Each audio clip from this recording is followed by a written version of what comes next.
Oh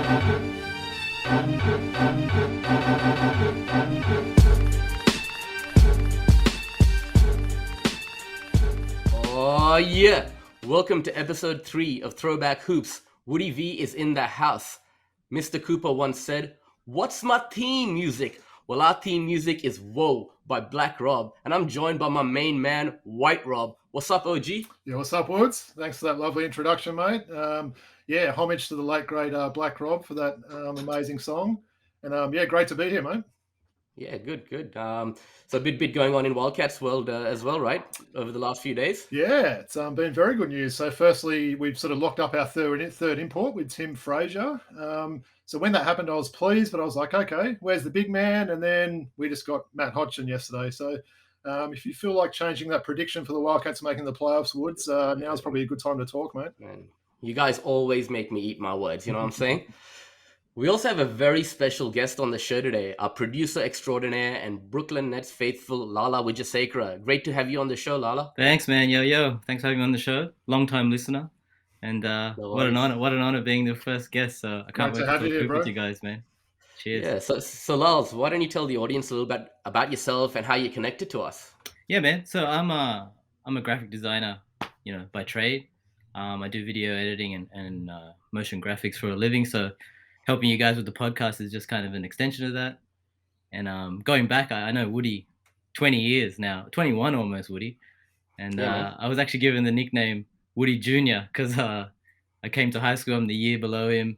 And, I was just skinny brown kid in the year below and got that name. But thank God that didn't stick, huh, Woody? No, it didn't stick. It didn't stick. But yeah, man, like with me and you, we've shared a love for sport for many years.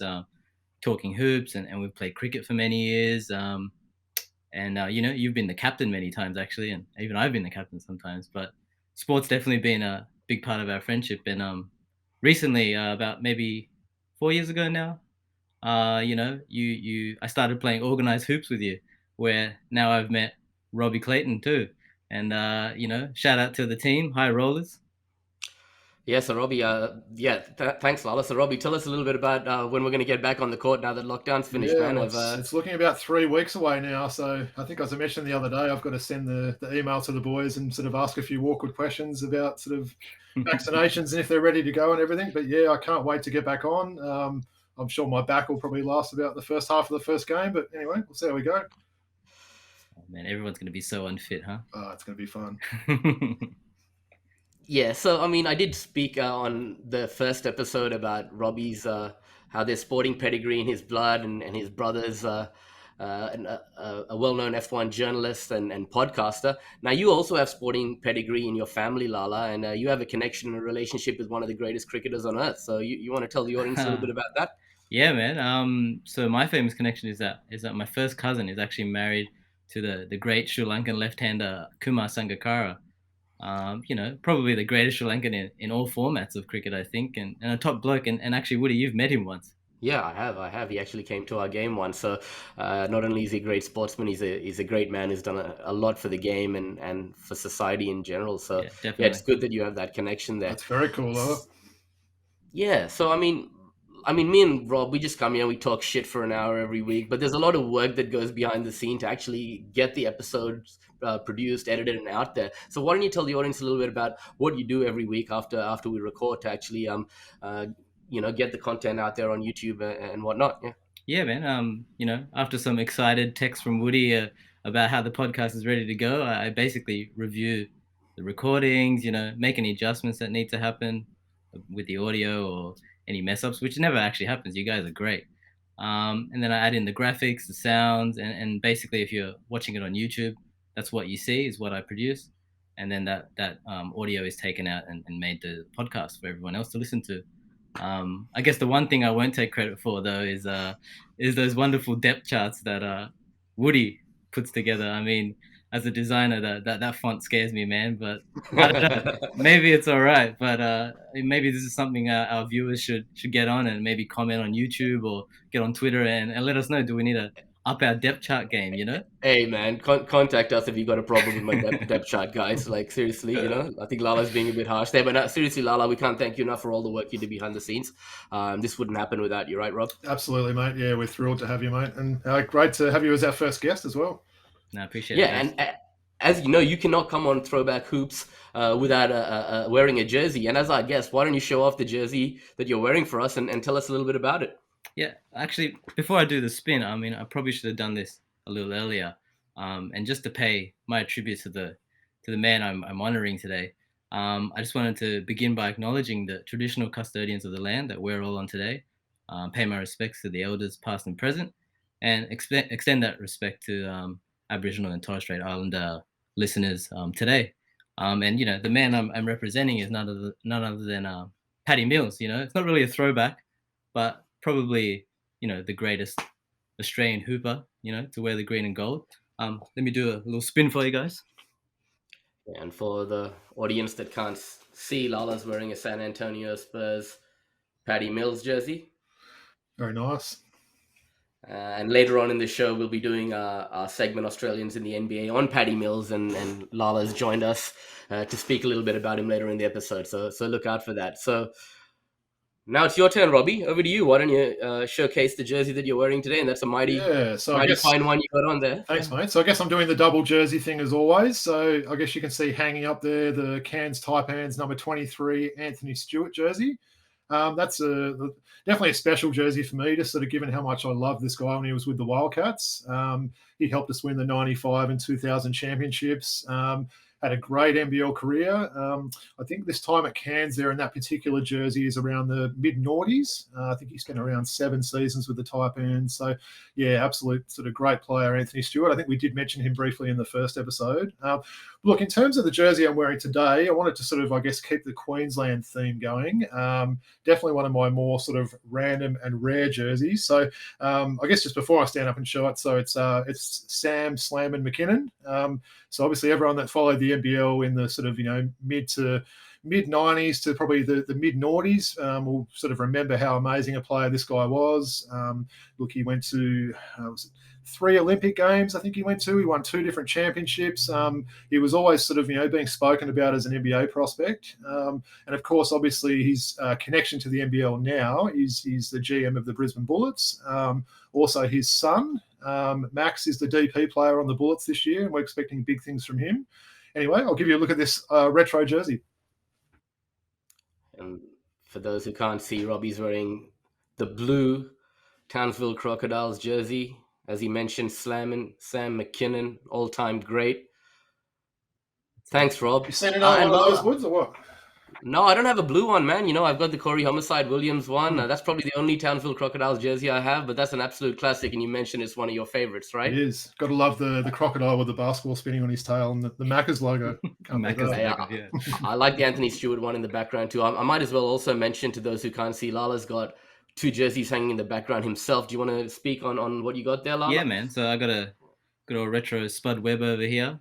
That's to help you guys. I know you guys are big Hawks fans, and that's my shout out to you guys. And then on the other side, I got Karis LeVert, probably my favorite Brooklyn player. Well, was my favorite Brooklyn player.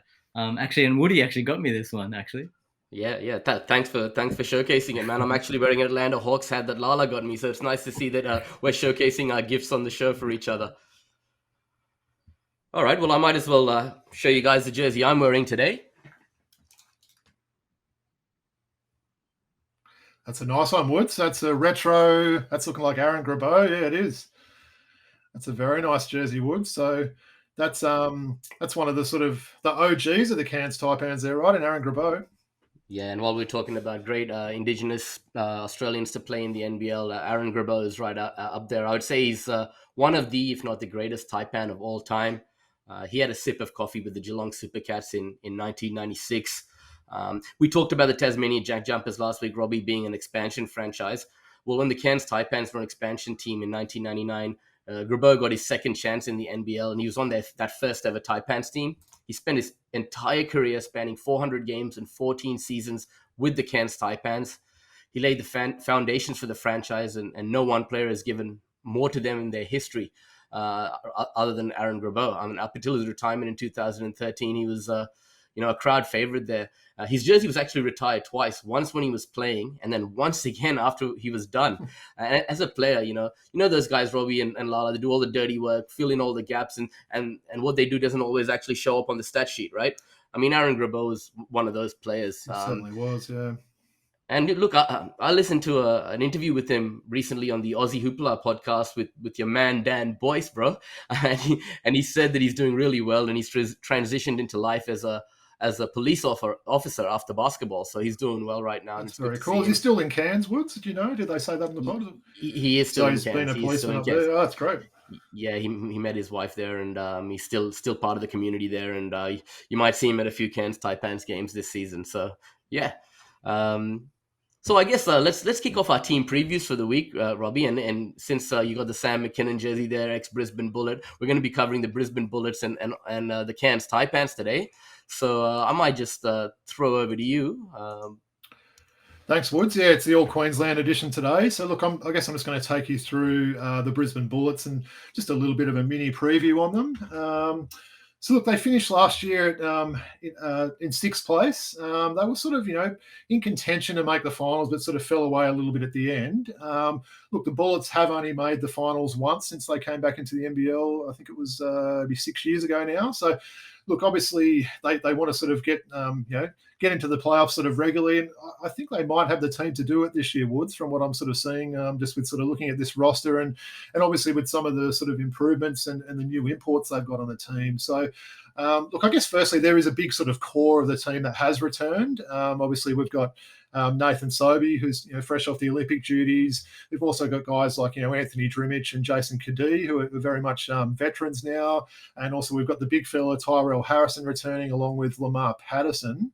In terms of sort of the new guys, so look, there is 2 new imports. We've also got 3 DP players and a next star player. So I think there's a bit of excitement, with the team to look forward to there. I guess a few players, guys, I wanted to just sort of maybe highlight a little bit. So one of them is Tom Digbo. Woods, I know we had a bit of a chat about this guy the other day. So, yeah, he's a 19-year-old born in Spain. He's got a French father who...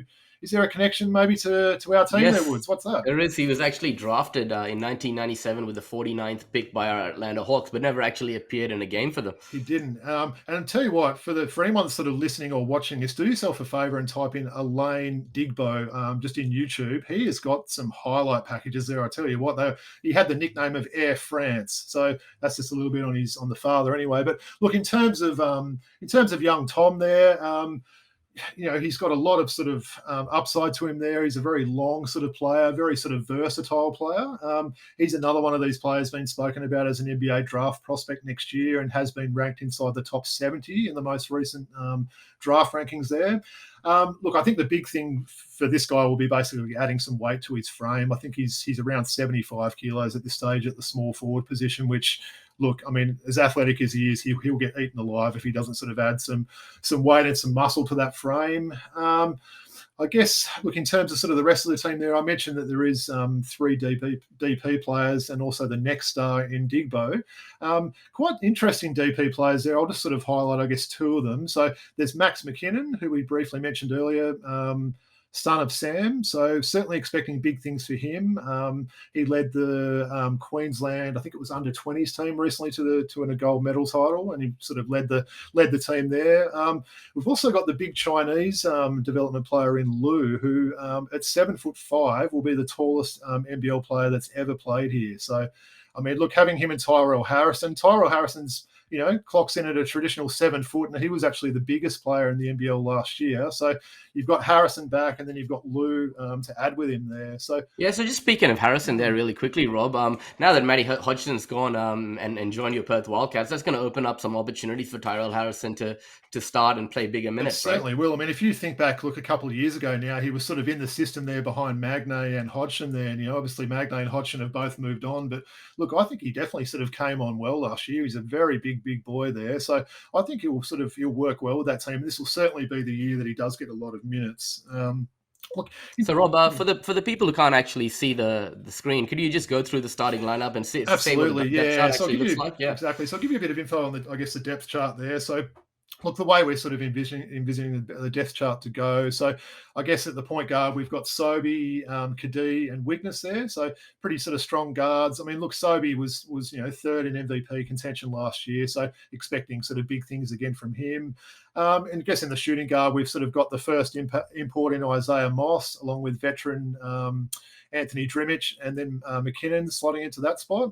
The small forward and I guess the power forward positions is sort of where the two imports in Patterson and Franks will play. Also Tom Digbo, and another sort of signing they had in the offseason, Deng Deng, who was last year with Illawarra. Illawarra. He's actually bounced around a bit now, hasn't he, Woods? He's been with Sydney and a few other teams. But look, he showed some stuff last year, so that's probably a pretty good signing.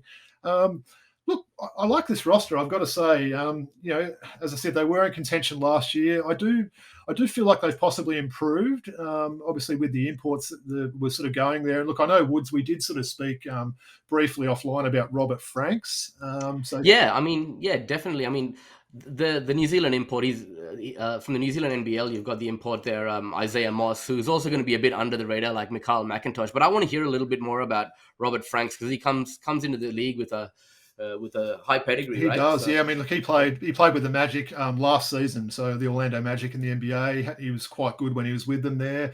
He's only 24 years old, so look, I think this is probably a big sort of step for him to come out here. I think people know sort of, how many eyes are on the NBL these days. So if he can come out here and look really sort of show his stuff, that's probably his ultimate aim to sort of get back to the league. But yeah, expect some sort of high flying there. He's very long player. He's got a very large wingspan there. So I said, playing at that power forward position will sort of, see him get a lot of boards and probably sort of, play some interior defense as well. So I think he's an exciting player to have. So yeah, as I said, I'm probably just the last thing as well, just touching on these guys is obviously having a new coach this year in James Duncan. So I believe you probably know a bit about James Duncan Woods. He was with the Kings as an assistant for the last few years. But this is sort of, his role here. I believe he's Canadian, is that right? He's Canadian, and he would have learned a bit under the tutelage of Will Viva and Adam Ford last year as well. So this is another one of these sort of coaches like we spoke about last week that are sort of coming to Australia and sort of, making their name out of things there. So,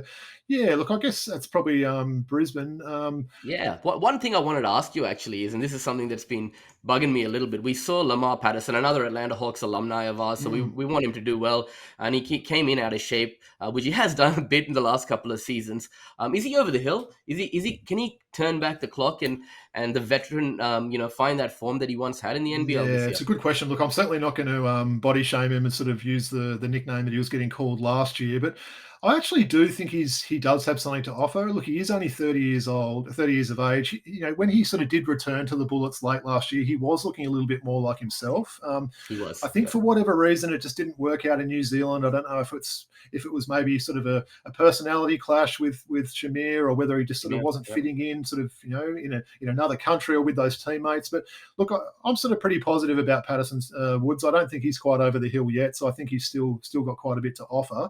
And look, probably before I do wrap it up, I know we sort of like to talk about the fantasy side with the teams as well. So stud and sleeper, man. I mean, look, the stud. I mean, you can't go past Nathan Sobey. I mean, I think most people that played fantasy last year had him in their squad, and he was just amazing all year. So look, I'm not going to overthink it. I'd take Sobey as the stud there. The sleeper, look, there's probably one or two ways I could go there. I'm sort of maybe leaning towards Tom Digbo for this spot. And look, it all depends, obviously, being, the young next star player, what sort of minutes he's getting and everything like that. But look, I think he'll definitely sort of fill up the box score when he's on the court. So I'll take him as my sleeper. Yeah, and when you're starting a fantasy team and you want to build a solid bench, you'll get a guy like Digbo, probably at the basement price, right? So that's right. Yeah, exactly. He'll be one of those cheapest sort of players. So absolutely. So, look, Woods, I might throw it over to you now, and I believe you're going to sort of take care of the other Queensland team in the Cairns Taipans for us. Yeah, absolutely. So Cairns Taipans, my second favorite team. I love watching them play and their brand of basketball, and having Adam Ford as their head coach this year is going to be great. They like to keep a nucleus of players together. So I'll just quickly take you guys through the depth chart. You got Scotty Machado and Jared Kenny coming back in the point guard position. You got Tahiri McCall, the import, and the Serbian sniper Mirko Jeric in the shooting guard position. At the 3 spot, you got Kuat Noy, Jordan Natai, and Bull Kuol, who's a rookie coming out of the University of Detroit. I'm looking forward to see what he has to offer. He comes from NCAA Division I program, so this is a good opportunity for him. We got Majok Deng, the veteran at the power forward position. My good friend Keanu Pinda coming off the bench, really excited about him. A new DP from New Zealand, Inga. Don't know that much about him. He just got signed last week. You got Steven Zimmerman, the import at center, and then the veteran Nathan Jawai coming off the bench at the center position. So yeah, I might as well just kick it off here with what I think. I want to start with Tahiri McCall. He did play one game with your Brooklyn Nets back in 2018. Yeah, Lala, did you know that? One game, yeah. How did he go, Lala? Not much minutes, and not much play. I think it was like 4 points, 8 minutes. So he scored a lot of points in the time he got, but yeah, not a very big stint there. Well, one thing I'll tell you about him: defenders will have an extremely difficult time keeping McCall in front of them. I'm saying it now. He's my defensive player of the year, Robbie. You know, it's a big call, but he brings that Justin Simon-like mentality to the table. I like it. Yep. And McCall's calling card is making plays with his defense and attacking the basket relentlessly. He's not a great shooter at all, but that's not what he's on the team for. And he'll fit seamlessly into the Taipan system under Coach Ford. The Serbian sniper is one of my favorite players in the league. Love his swag. I've been a fan of his since he was wearing, that Townsville Crocs jersey that you got on right now, Robbie. Yeah, so, that's right. Yeah, I've been following his career for a long time. And Scotty Machado, just the floor general. I'm just going to say it. He's my favorite player in the NBL, What a lieutenant he is. And I would say he and Josh Majette, who we mentioned last week, will be in that fight for the assist leader at the end of the season.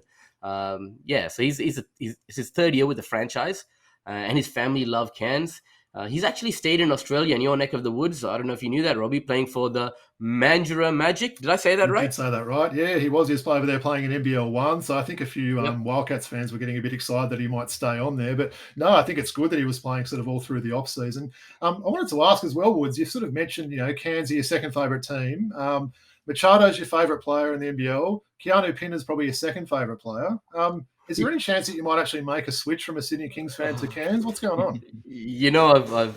I've had that fight sometimes when Cairns is playing Sydney, who to support. But Sydney's definitely my team. But I absolutely love watching the Cairns Taipans play.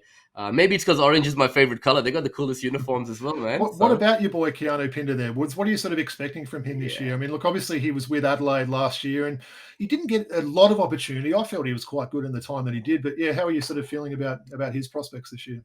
Yeah, look, Keanu will thrive under Ford, who has worked with him, as you know, in Perth since he was a kid, right? I actually texted Keanu when he got signed by the Cairns Taipans, and I'll just read this text out to you. I said, hey Kaz, set those picks for Scotty, roll to the room, and he's going to get you the rock. And he said, yes, sir, Woody. I can't wait to play with him. So I think what you'll see is Scotty Machado with a few lob passes to Kaz this year.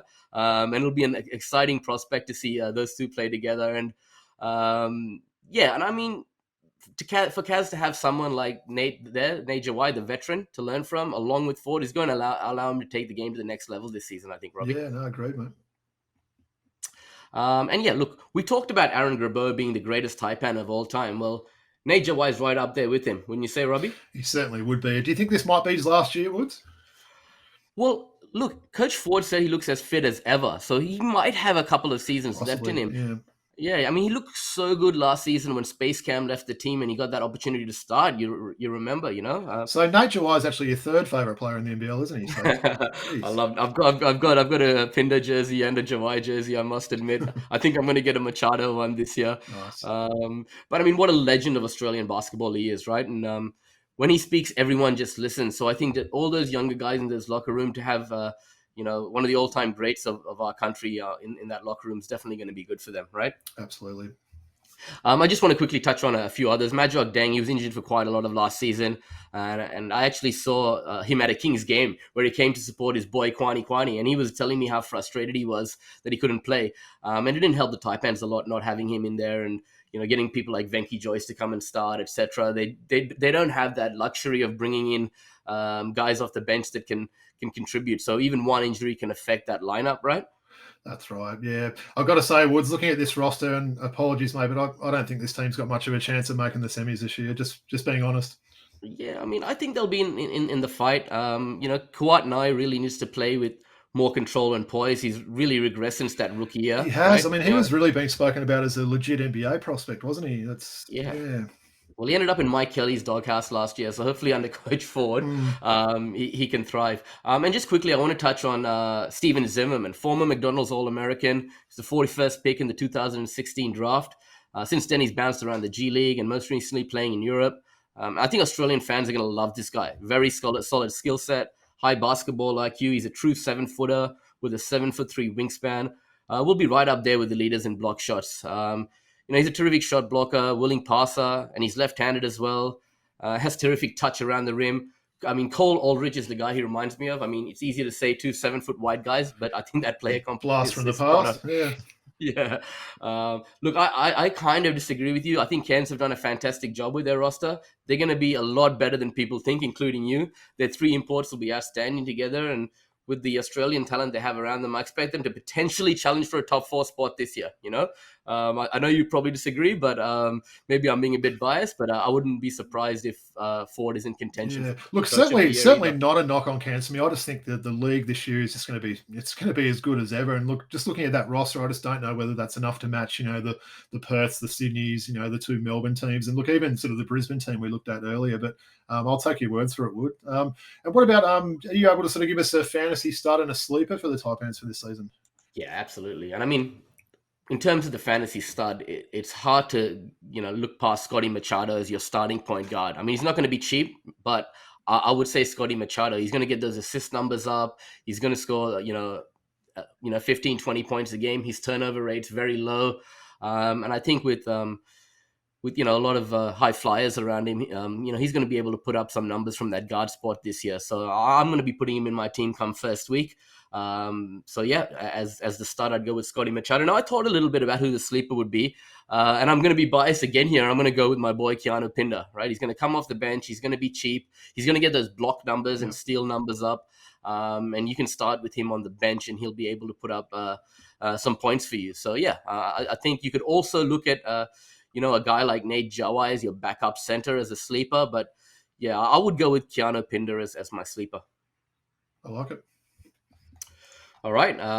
Well, thanks for that. So I think we'll move on to our viewers' question for the week. And I wanted to say thanks to everyone every week sending in questions and stuff, right, Robbie? Exactly, yeah. We sort of had a lot of sort of requests and sort of questions and queries and stuff this week alone. So yeah, really appreciate it and definitely keep them coming.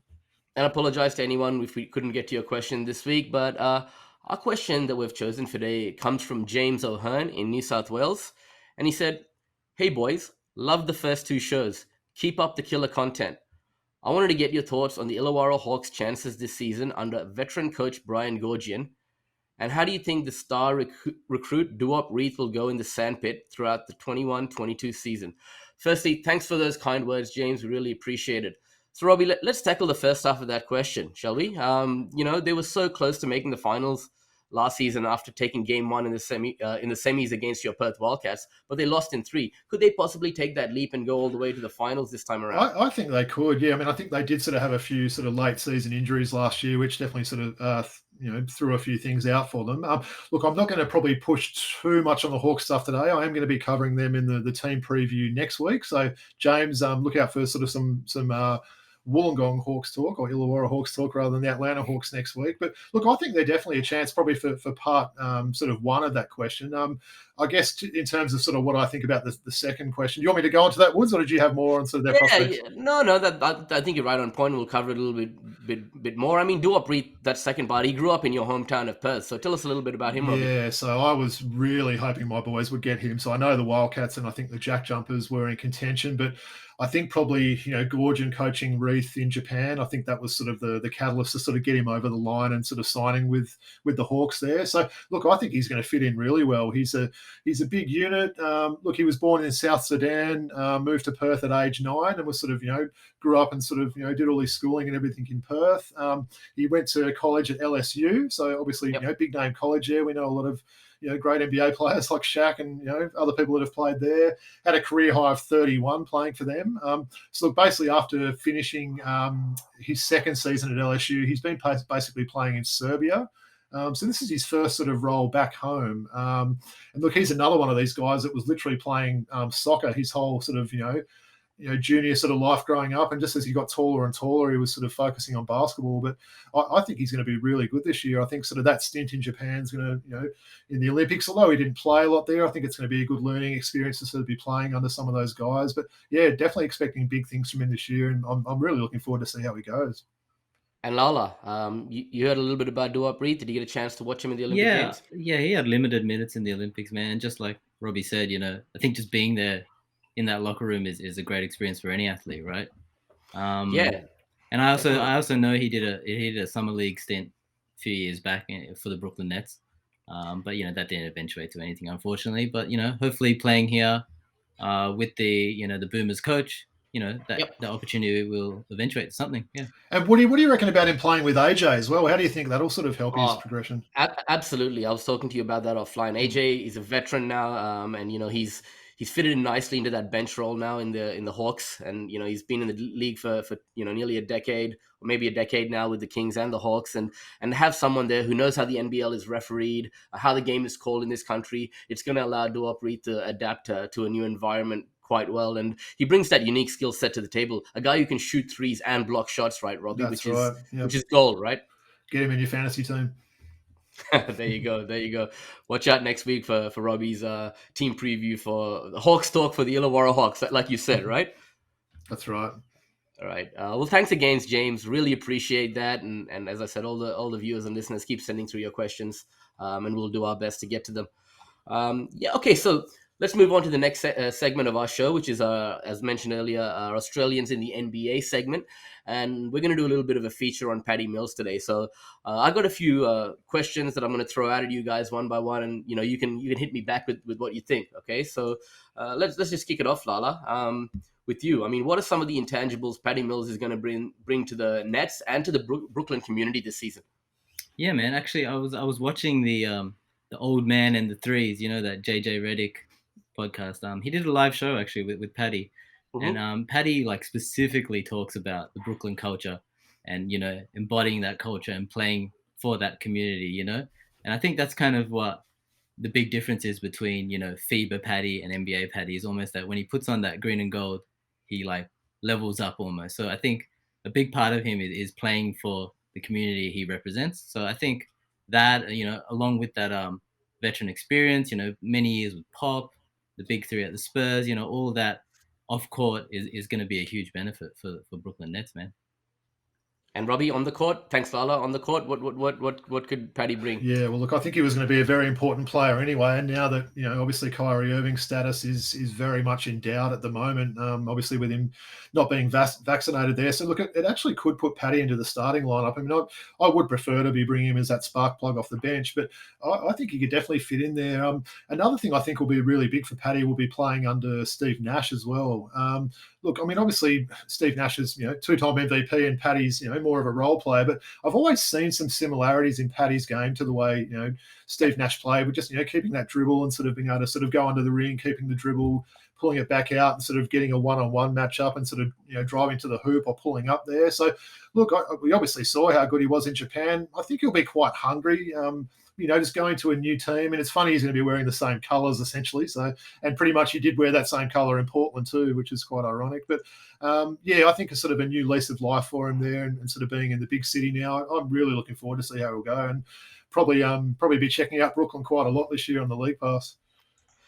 Yeah, and I mean, as you said, even with Kyrie Irving's status up in the air, he may start, but even before that, he was touted as potentially being the sixth man of the year this year. Exactly. Coming off the bench on that lineup. So it'll be interesting to see if he starts or he does. He's probably more comfortable in the NBA coming off the bench. So you might see a guy like Bruce Brown starting, right, Lala? Yeah, 100%.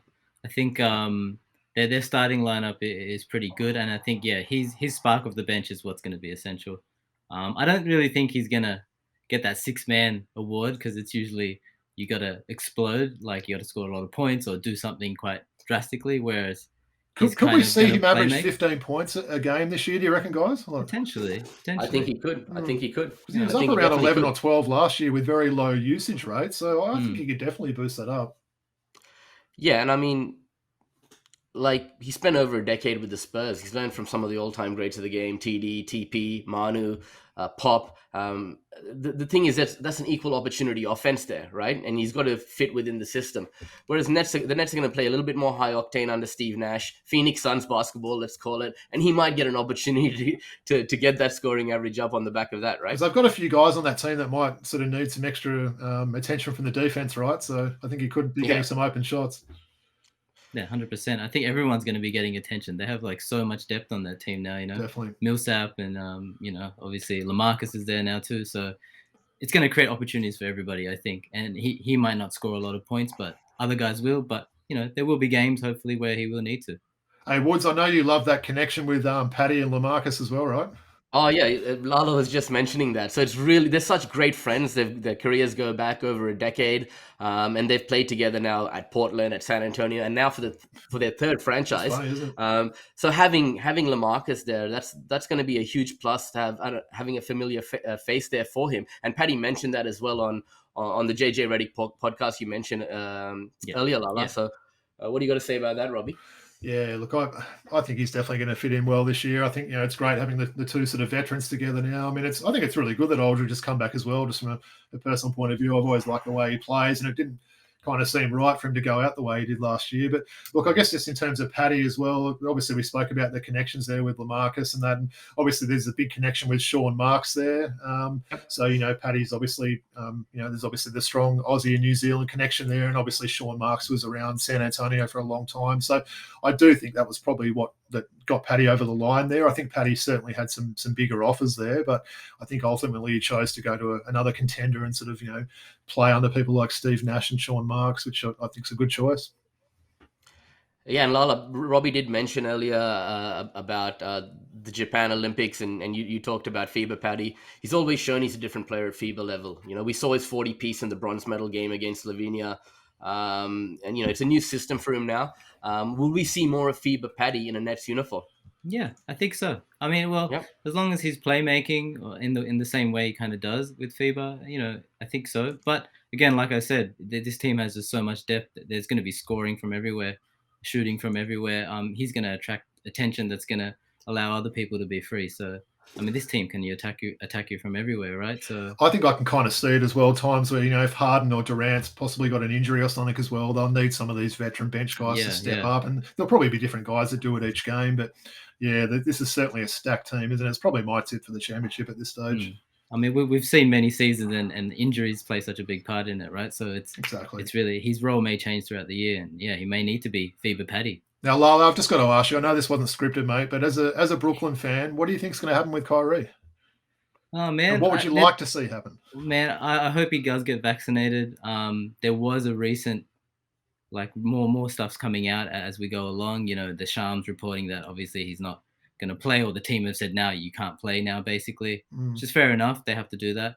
But he's come out on IG saying, it's not about the Nets, it's not about this. It's basically about the mandate. He doesn't want to support it by getting vaccinated, and he's fighting for people's freedoms. He's doing something pretty noble, but again, he knows he's losing money and he's affecting his chances of a championship. So I think end of the line, he's going to get vaccinated and end up playing.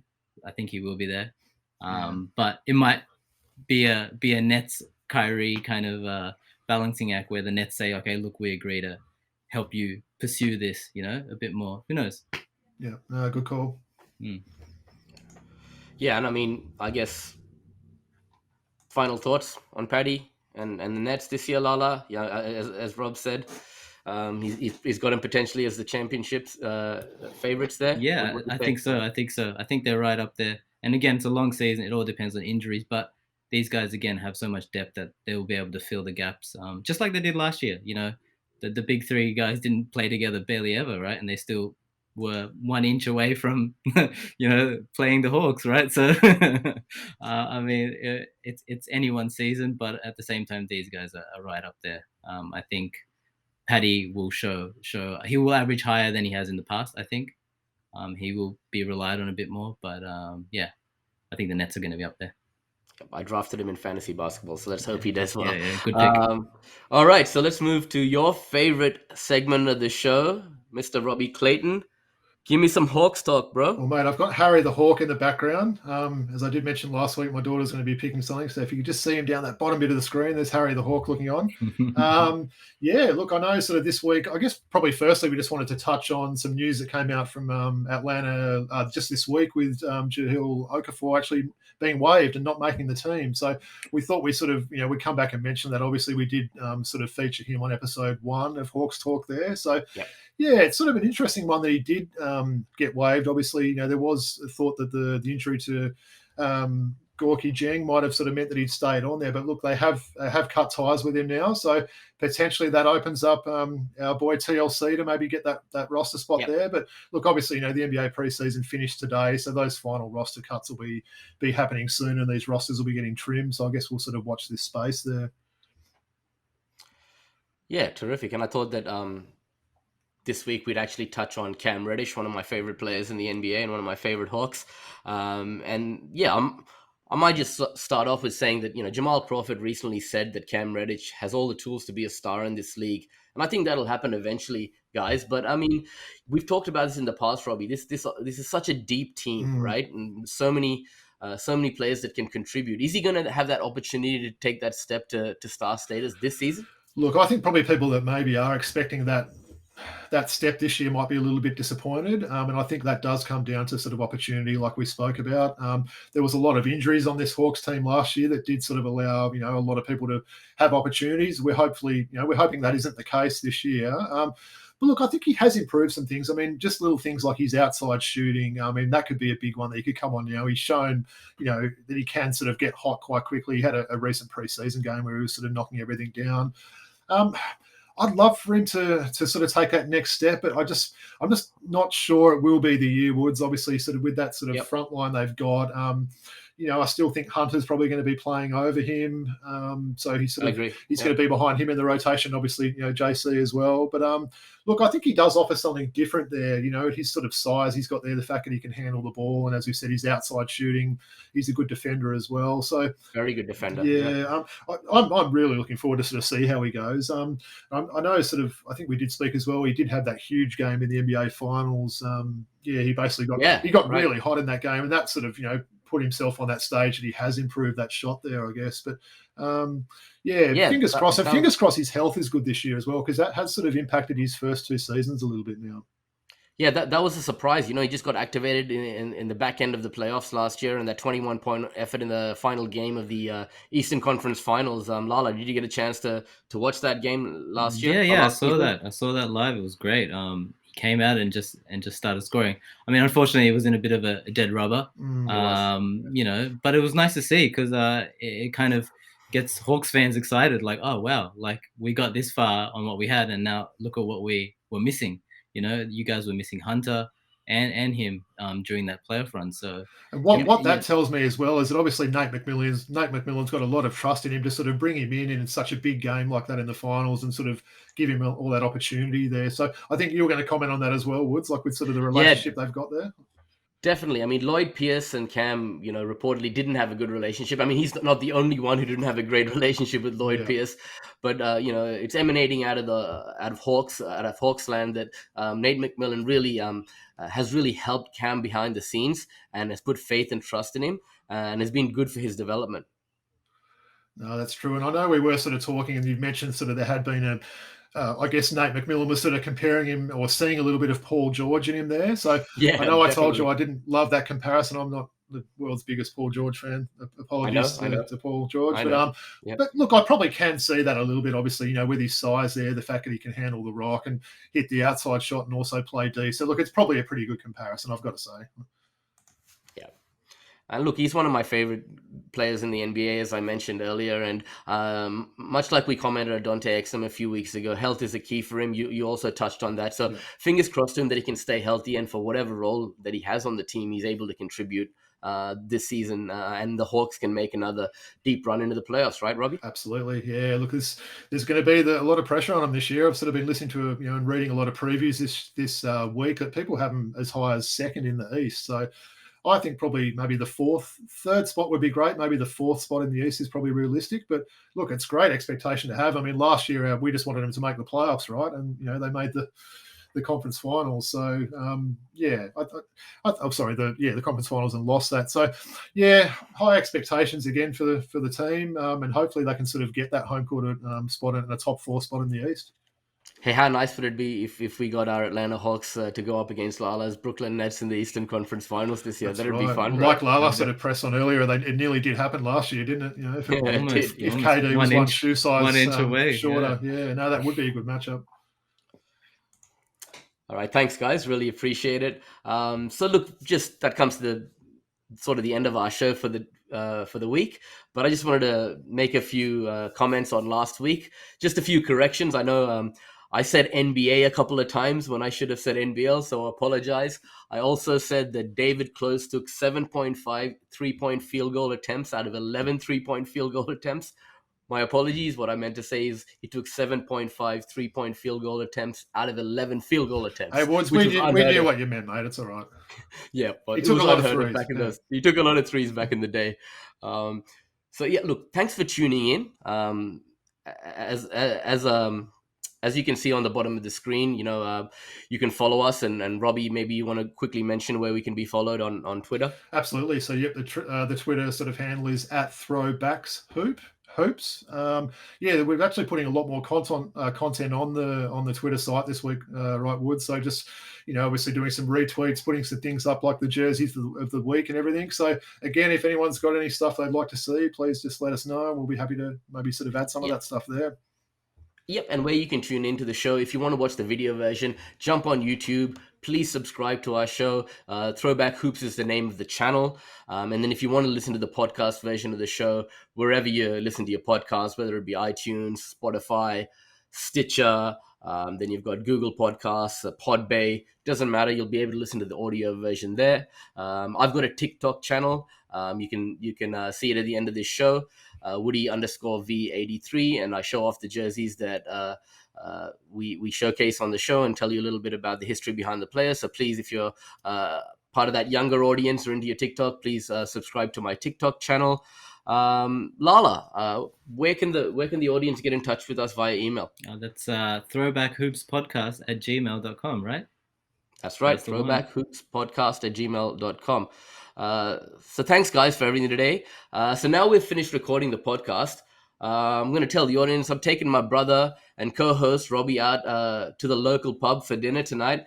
And I may as well tell you, Robbie has an adult beverage about as often as Joe Lualachul passes the basketball. So really looking forward to hanging out with you and enjoying a drink with you tonight, my brethren. I'm very much looking forward to it as well, Woods. It's been a while since we've been out. So, yeah, looking forward to it. And, I'll try and be on my best behavior, I guess. All right. I won't, man. I won't. Lala, you want to come? Nah, man. I'll leave you guys to your date night, man. You guys can go on your own. He wishes he could join us, man. He's got to stay back and do the producing for this podcast, Wood. So Yeah, he can do that and we'll go out for a drink. I got to edit, man. Yeah, I got to edit. Definitely. Anyway, thank you, everyone, and everybody from the Throwback Hoops crew. Thanks for tuning in. We'll see you all next week. Much love, boys. Peace out, guys. Peace.